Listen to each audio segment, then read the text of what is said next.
Hi friends, let's കുക്കിലേക്ക് എല്ലാവർക്കും സ്വാഗതം. ഇന്ന് ലെറ്റ്സ് കുക്കിൽ നമ്മൾ ഉണ്ടാക്കാൻ പോകുന്നത് അമേരിക്കൻ ചോപ്സിയാണ്. ഇത് അമേരിക്കയിലെ ഏറ്റവും ഫേമസ് ആയിട്ടുള്ള ഡിഷാണ്. ഇത് നമുക്ക് എങ്ങനെയാണ് നമ്മുടെ നാട്ടിൽ ഇത് ഉണ്ടാക്കാൻ പറ്റുന്നതെന്ന് നോക്കാം. ആദ്യം തന്നെ നമുക്ക് ഉണ്ടാക്കേണ്ടത് അമേരിക്കൻ ചോപ്സിയുടെ ബേസാണ്. ഈ ബേസ് ഉണ്ടാക്കുന്നത് നൂഡിൽസ് ഫ്രൈ ചെയ്തിട്ടാണ്. അപ്പോൾ ബേസ് ഉണ്ടാക്കാൻ വേണ്ടിയിട്ട് ആദ്യം 1 ലിറ്റർ വെള്ളം തിളപ്പിക്കാൻ വെക്കുക. വെള്ളം തിളച്ച് തുടങ്ങുമ്പോൾ അതിനകത്തോട്ട് 200 ഗ്രാം നൂഡിൽസ് പൊട്ടിക്കാണ്ട് ഇട്ട് കൊടുക്കുക. ഇതിട്ടതിന് ശേഷം 2 ടീസ്പൂൺ ഉപ്പിട്ട് കൊടുക്കുക. 2 ടീസ്പൂൺ വെജിറ്റബിൾ ഓയിലും ഇട്ട് കൊടുക്കുക. 5 മിനിറ്റ് ഇത് ബോയിൽ ചെയ്യുന്നതിന് ശേഷം ഇത് വെള്ളം ഊറ്റിപ്പോവാൻ വെക്കുക.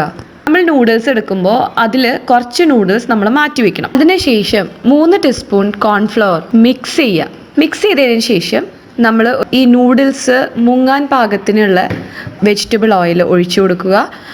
ഓയിൽ ഒഴിച്ചതിന് ശേഷം ഓയിൽ ചൂടായി വരുമ്പോൾ നമ്മുടെ നൂഡിൽസ് അതിനകത്തോട്ട് ഇട്ട് കൊടുക്കുക. ഈ നൂഡിൽസ് നല്ല റൗണ്ട് ഷേപ്പിലായിരിക്കണം നമ്മൾ ഇട്ട് കൊടുക്കേണ്ടത്. നമ്മുടെ നൂഡിൽസ് വെറും 5 മിനിറ്റ് ഫ്രൈ ചെയ്താൽ മതി.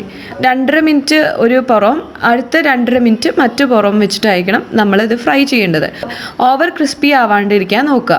ഇനി നമുക്ക് സോസ് ഉണ്ടാക്കാം. സോസ് ഉണ്ടാക്കാൻ വേണ്ടി വേണ്ടത് 2 ടീസ്പൂൺ ചോളപ്പൊടിയും പിന്നെ 2 ടീസ്പൂൺ വെള്ളവും. അതിനുശേഷം അത് നന്നായി മിക്സ് ചെയ്ത് കൊടുക്കുക.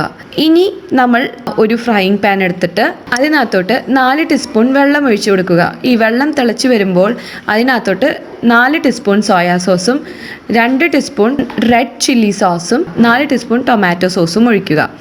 അത് കഴിഞ്ഞിട്ട് നമ്മുടെ മിക്സ് ചെയ്ത് വെച്ചിട്ടുള്ള കോൺഫ്ലവറിൻ്റെ പേസ്റ്റ് ഇതിനകത്തോട്ട് ഒഴിച്ചു കൊടുക്കുക. എന്നിട്ട് അത് മാറ്റിയെടുത്ത് വെക്കുക. അടുത്തായിട്ട് നമ്മൾ ചെയ്യേണ്ടത് ഒരു പാനിൽ 4 ടീസ്പൂൺ ഓയിൽ ഒഴിച്ചു കൊടുക്കുക. ഈ ഓയിൽ തിളച്ച് വരുമ്പോൾ അതിനകത്തോട്ട് ജിഞ്ചർ ഗാർലിക് പേസ്റ്റ് ഇട്ട് കൊടുക്കുക.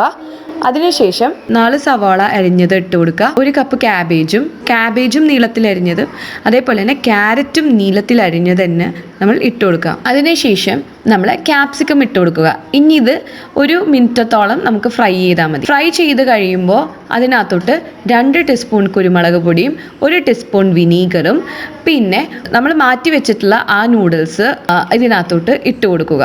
നൂഡിൽസ് ഇട്ട് കൊടുത്തതിന് ശേഷം നമുക്ക് അതിനകത്തോട്ട് നമ്മൾ ഉണ്ടാക്കി വെച്ചിരുന്ന സോസ് അത് ഇട്ട് കൊടുക്കുക. നന്നായി ഇളക്കിയതിന് ശേഷം നിങ്ങൾ ഉപ്പ് ടേസ്റ്റ് ചെയ്ത് നോക്കുക. ഉപ്പിന് കുറവുണ്ടെങ്കിൽ 1 ടീസ്പൂൺ ഉപ്പും കൂടി ഇട്ട് കൊടുക്കുക. ഇനി നമ്മുടെ ബേസ് ഉണ്ടാക്കി വെച്ചിട്ടുണ്ട്. ബേസ് ഉണ്ടാക്കി വെച്ചതിലോട്ട് ഈ ഉണ്ടാക്കിയത് ഒഴിച്ചു കൊടുക്കാം. ഇനി നമുക്കിതിൻ്റെ ടോപ്പിങ്സ് പ്രിപ്പയർ ചെയ്യാം. ഇതിൻ്റെ ടോപ്പിങ്സ് എന്ന് പറയുന്നത് ബുൾസൈ ആണ്. അപ്പോൾ നമ്മൾ അതിന് വേണ്ടിയിട്ട് 2 മുട്ട പൊട്ടിച്ച് വെച്ചിട്ടുണ്ട്. അതിൻ്റെ മേലെ ഞാൻ കുരുമുളക് പൊടിയും അതേപോലെ ഉപ്പിട്ടിട്ടുണ്ട്. ഈ ഇട്ടതിന് ശേഷം നമുക്കിത് ഇതിൻ്റെ ടോപ്പിങ്സ് ആയിട്ട് ഇട്ട് കൊടുക്കാം. നമ്മുടെ അമേരിക്കൻ ചോപ്സി ഇപ്പോൾ റെഡിയായി കഴിഞ്ഞു. നിങ്ങൾക്ക് എൻ്റെ വീഡിയോ ഇഷ്ടപ്പെട്ടാൽ ലൈക്ക് ചെയ്യാനും ഷെയർ ചെയ്യാനും സബ്സ്ക്രൈബ് ചെയ്യാനും പിന്നെ ഉണ്ടാക്കി നോക്കിയിട്ട് കമൻറ്റ് ചെയ്യാനും മറക്കരുതേ. Thank you for watching my video.